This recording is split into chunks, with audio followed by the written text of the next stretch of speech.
सति सतीति जगत्कारणाय नमस्ते चिते सर्वलोकाश्रयाय नमो द्वैततत्त्वाय मुक्तिप्रदाय नमो ब्राह्मणे व्यापिने शाश्वताय।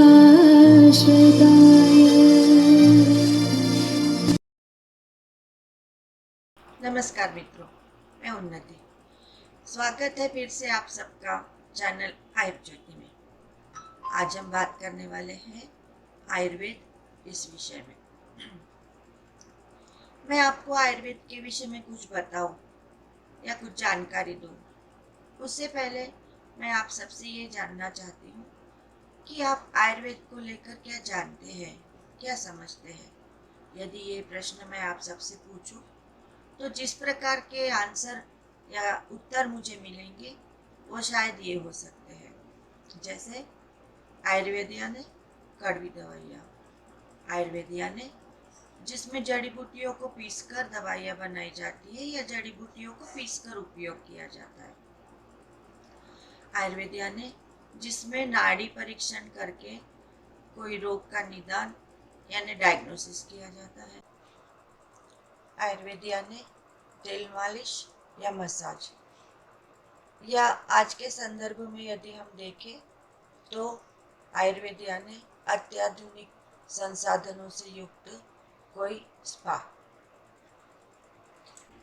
आयुर्वेद यानी जिसमें बहुत पुरानी बीमारियों का इलाज किया जाता है, आयुर्वेद यानी जिसमें कोई इमरजेंसी की ट्रीटमेंट नहीं होती या फिर किसी प्रकार की सर्जरी नहीं होती, और सबसे इम्पॉर्टेंट आयुर्वेद यह एक अल्टरनेटिव मेडिसिनल सिस्टम या अल्टरनेटिव मेडिसिनल थेरेपी है। अब वैसे तो ये सब जवाब सही है, लेकिन यदि आप मुझसे जानना चाहें या मुझसे पूछे तो मैं ये कहूँगी कि सभी जवाब सही भी है और गलत भी। उसमें भी जो सबसे लास्ट वाला जवाब है वो तो बिल्कुल ही गलत है, क्योंकि आयुर्वेद सिर्फ एक अल्टरनेटिव मेडिसिनल थेरेपी या सिस्टम नहीं है।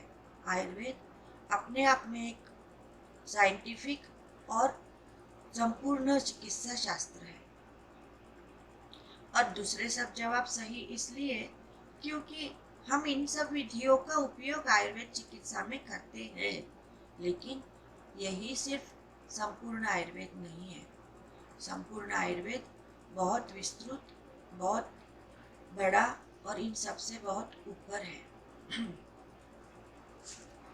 हाँ, इनमें कुछ कारणों से लिमिटेशंस अवश्य आ गए हैं, जो कि हर थेरेपी में होते हैं, और अगर हम इन लिमिटेशंस को, इनके पीछे के कारणों को समझकर इन पर संशोधन यानी रिसर्च इत्यादि करके हम चाहे तो इनको दूर करने का प्रयत्न कर सकते हैं या दूर कर सकते हैं। अब यदि मैं आयुर्वेद शब्द का अर्थ या व्याख्या करने जाऊं तो आयुर्वेद यह दो छोटे छोटे शब्दों से बना हुआ है, आयु और वेद। ये शब्द भले ही छोटे हैं, लेकिन इन शब्दों का अर्थ बहुत व्यापक है, बहुत बड़ा है। अब जैसे यदि हम पहला आयु को ले, आयु यानी आयुष्य, जीवन, लाइफ, तो हम ये नहीं कह सकते कि जीवन या लाइफ बहुत छोटा है। जीवन का हम कोई परिमाण नहीं बता सकते, यह अपरिमित है। मैं यहाँ पर व्यक्तिगत जीवन की बात नहीं कर रही हूँ। व्यक्तिगत जीवन का शुरुआत और अंत हम देख सकते हैं, जान सकते हैं। मैं यहाँ जीवन चक्र की बात कर रही हूँ। जीवन चक्र सृष्टि की उत्पत्ति और विनाश यानी लय और प्रलय के रूप में हमेशा से चलता आ रहा है। अब यदि हम यहाँ प्रश्न करें कि यदि सृष्टि का विनाश हो जाता है तो फिर जीवन यह जीवन चक्र कैसे चलता है। तो जब प्रलय की स्थिति आती है तब सृष्टि का विनाश अवश्य होता है, लेकिन सृष्टि पूरी तरह समाप्त नहीं हो जाती। हाँ, कुछ समय के लिए थम जाती है, रुक जाती है। शायद सृष्टिकर्ता को भी कुछ विश्राम की आवश्यकता होती होगी, है ना। इसे हम एक उदाहरण के द्वारा समझने की कोशिश करते हैं। हम लोग भले ही शीत प्रदेश यानी ठंडे प्रदेशों में नहीं रहते, लेकिन फिर भी हम इतना जानते हैं कि जब ऐसे प्रदेशों में बर्फबारी होती है तो फिर वहां पर चाहे कितने ही बड़े बड़े पहाड़, जंगल, नदियाँ, बस्ती कुछ भी हो, वहां का जीवन कुछ समय के लिए स्थगित हो जाता है। पेड़ों के पत्ते झड़ जाते हैं, नदियाँ जम जाती है, बस्तियों में लोगों की जिंदगी भी कुछ रुक सी जाती है और सब तरफ एक बर्फ की चादर सी फैल जाती है, जिसके नीचे सब कुछ छुप जाता है।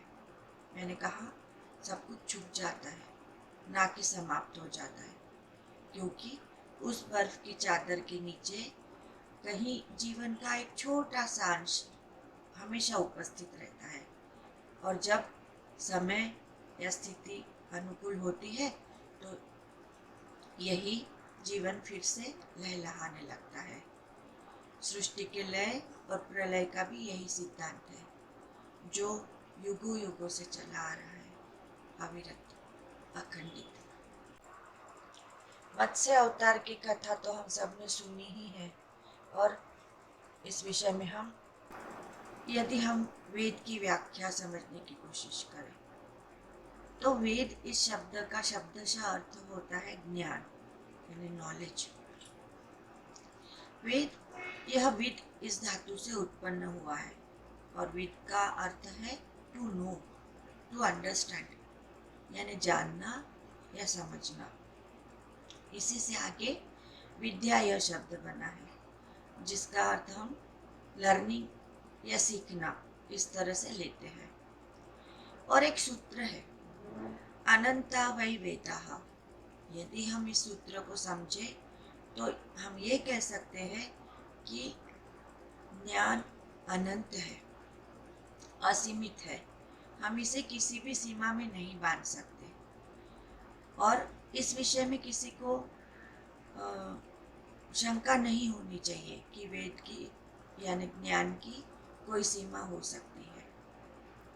तो मैं यहाँ पर ये कहना चाहती हूँ कि दो छोटे छोटे शब्द, लेकिन जिनके अर्थ बहुत व्यापक है, इनको मिलाकर आयुर्वेद यह शास्त्र बना है, या इस शास्त्र को आयुर्वेद यह नाम दिया गया है। वह शास्त्र अपने आप में कितना विस्तृत, कितना व्यापक होगा, यह एक समझने का और समझाने का विषय है। और जब हम यहाँ पर वेद का उल्लेख कर ही रहे हैं तो क्यों न वेद के विषय में भी संक्षेप में थोड़ी चर्चा कर ली जाए। मुझे विश्वास है बहुत से लोगों को वेद इस विषय में यदि संपूर्ण जानकारी नहीं भी है तो भी सभी ने हमारे चारों वेदों के नाम अवश्य सुने होंगे। ये चार वेद हैं, ऋग्वेद, यजुर्वेद, सामवेद और अथर्ववेद। अब हमने यहाँ यह तो जान लिया कि वेद का अर्थ होता है ज्ञान या नॉलेज। तो फिर ये वैदिक शास्त्र या ग्रंथ क्या है? तो यदि मैं एकदम सीधी सादी भाषा में कहूँ तो वेद का अर्थ है ज्ञान का भंडार। लेकिन यह फिर से एक प्रश्न उपस्थित होता है। अब देखिए, बड़ी मुश्किल है नहीं, यहाँ प्रश्न पे प्रश्न, प्रश्न पे प्रश्न आते जा रहे हैं, और हर एक प्रश्न का उत्तर हमें ढूंढना पड़ता है, हर एक शब्द का अर्थ हमें समझना पड़ता है। क्या ये जरूरी है? देखिए फिर से एक प्रश्न। जी हाँ, ये जरूरी है, क्योंकि हमारे हर एक शब्द के पीछे बहुत से अर्थ छुपे होते हैं, जिन्हें समझना भी उतना ही आवश्यक है। हमारे सर, जिनसे मैं अभी ज्योतिष की शिक्षा ले रही हूँ, हमेशा कहते हैं कि यदि हमारे शास्त्रों, हमारे ग्रंथों को समझना है, जानना है, सीखना है, तो सभी को, उन सभी शब्दों को, उनके अर्थों को और उन शब्दों के बीच में जो जगह खाली है, between the lines you see, उसको भी समझना बहुत जरूरी है। और मुझे भी यही लगता है कि यदि किसी चीज को समझना है तो उसके हर एक अर्थ का हमें पता होना चाहिए। हाँ, तो यहाँ बात हो रही है ज्ञान की, कि ज्ञान यानी क्या। हम ज्ञान को दो भागों में विभाजित कर सकते हैं।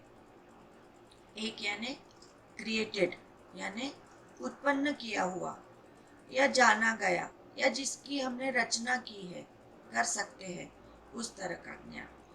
वह ज्ञान जो किसी चीज को बनाने, किसी चीज का उपयोग करने यानी उसको यूज करने या किसी कार्य को करने के बाद हमें होता है, उसे हम इस श्रेणी में रख सकते हैं। ये मानव मस्तिष्क के द्वारा जाना जा सकता है, उत्पन्न किया जा सकता है। उदाहरण के तौर पर, यदि किसी का हाथ आग में चला जाता है तो उसको तुरंत ही इस बात का ज्ञान हो जाता है कि ये अग्नि है, ये उष्ण यानी गर्म होती है और ये हर चीज को जला सकती है। इस बात को जानने के लिए उसे कोई बहुत बड़े ग्रंथों का पढ़ना पड़ता है या बहुत बड़ी शिक्षा लेनी पड़ती है, ऐसा जरूरी नहीं है। ये ज्ञान उसे अपने आप उस क्रिया के होने के बाद हो जाता है, यानी वो इस चीज को जान जाता है कि अग्नि हमको जला सकती है। यह ज्ञान समय और परिस्थिति के हिसाब से बदल सकता है, बदलता रहता है। दूसरा ज्ञान है प्राप्त किए हुआ ज्ञान, जानते भी है। इस ज्ञान के द्वारा हम किसी चीज की रचना हुई है तो उसके पीछे क्या कारण है, उस कारण के पीछे कौन से तत्व यानी एलिमेंट्स कार्य कर रहे हैं, रचना और रचनाकार के बीच में क्या कोई संबंध है, और यदि संबंध है तो किस प्रकार का संबंध है, इत्यादि इत्यादि बातों के विषय में जब हम समझने लगते हैं और इसके द्वारा हमें ये जो ज्ञान प्राप्त होता है, उस ज्ञान के प्रकार को हम इस श्रेणी में रख सकते हैं। यह ज्ञान मानव विचार और कल्पना के द्वारा उत्पन्न नहीं होता या नहीं हो सकता, या इसकी रचना भी नहीं हो सकती। इस ज्ञान को सिर्फ प्राप्त किया जाता है, हासिल किया जाता है, समझा जाता है। इसलिए इस तरह के ज्ञान को अपौरुषीय ज्ञान कहते हैं, नॉट मैन मेड। यह ज्ञान हमेशा वैलिड और सत्य होता है, किसी भी परिस्थिति में यह ज्ञान नहीं बदलता। और वेदों का ज्ञान इसी श्रेणी में आता है, अपौरुषीय, सनातन, अनंत, अनादि। हम चाहे इसे किसी भी नाम से बुला सकते हैं, संबोधित कर सकते हैं।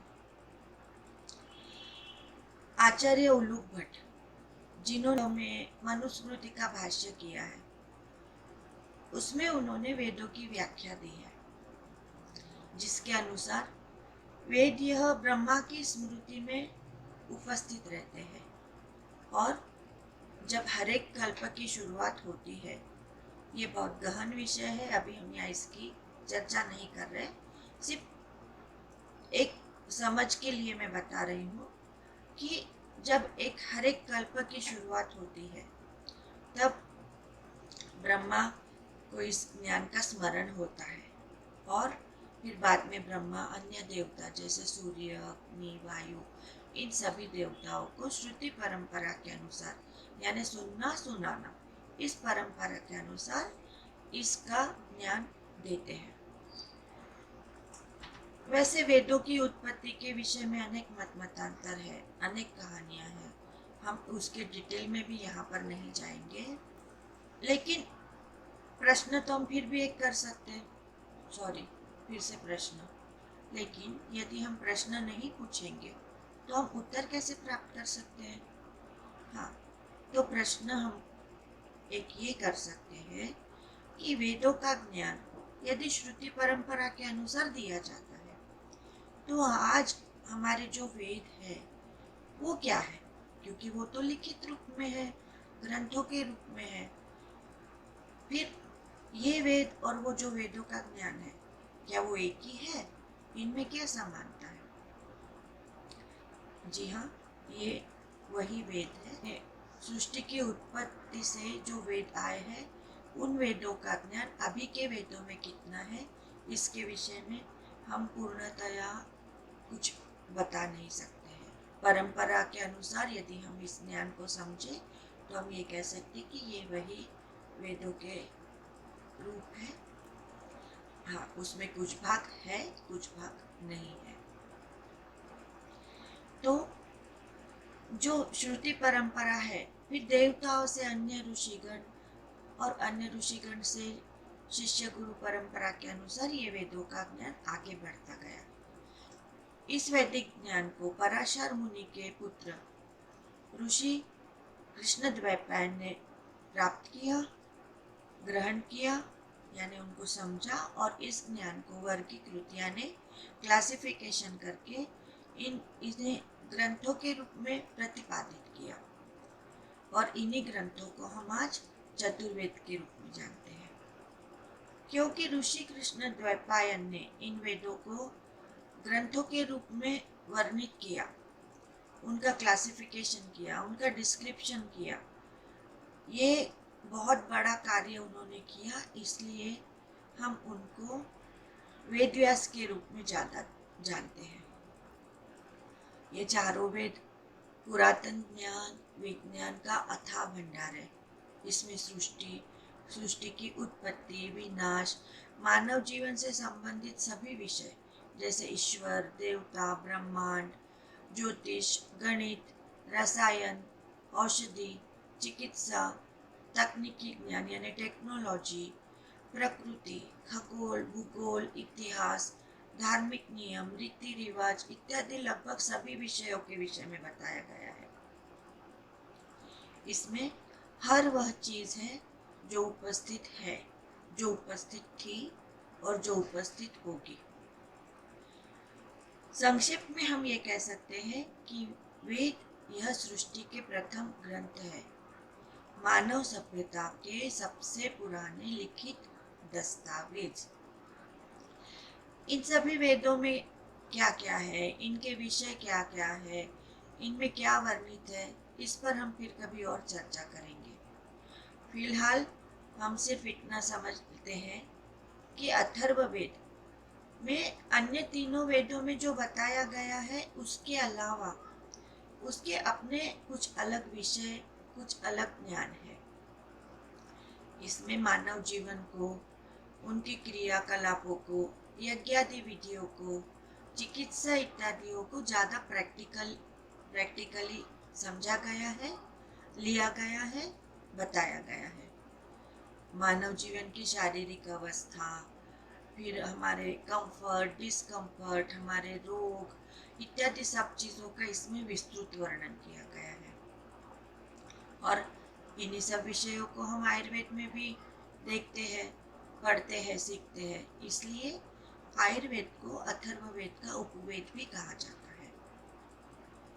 मित्रों, मैं समझ सकती हूँ कि ये सब विषय समझने में बहुत कठिन है, इसलिए मेरा ये प्रयत्न है कि मैं जितनी सरल भाषा में, सामान्य भाषा में ये आपको बता सकूँ, समझा सकूँ, मैं वैसी कोशिश करूँ। इसमें मैं कितनी सफल रहती हूँ ये आप सब लोग मुझे बताएंगे। और मुझे ये भी लगता है कि यदि इसी वीडियो में मैं आयुर्वेद के विषय में और भी ज़्यादा विस्तृत बात करने जाऊँ या और जानकारी देने जाऊँ तो ये वीडियो बहुत लंबा हो जाएगा। तो हम इसका दूसरा भाग बनाएंगे जिसमें मैं आयुर्वेद की उत्पत्ति, आयुर्वेद के इतिहास इत्यादि विषयों के साथ फिर से बात करूंगी। तो इस वीडियो का समापन भी मैं श्लोक के अर्थ के साथ, इस वीडियो की शुरुआत में सुना उसके अर्थ के साथ करती हूँ। मैं उस भगवान को नमन करती हूँ जिसने इस दुनिया को बनाया है और इसे वह चला रहे हैं। उस सत्य को प्रणाम करती हूँ जो असमान है और मुक्ति प्रदान करता है। उस अनंत सर्वोच्च स्व को प्रणाम करती हूँ जो सभी क्षेत्रों में व्याप्त है। फिर मिलेंगे जल्दी ही आयुर्वेद की उत्पत्ति और इतिहास के साथ। धन्यवाद। ॐ शान्ति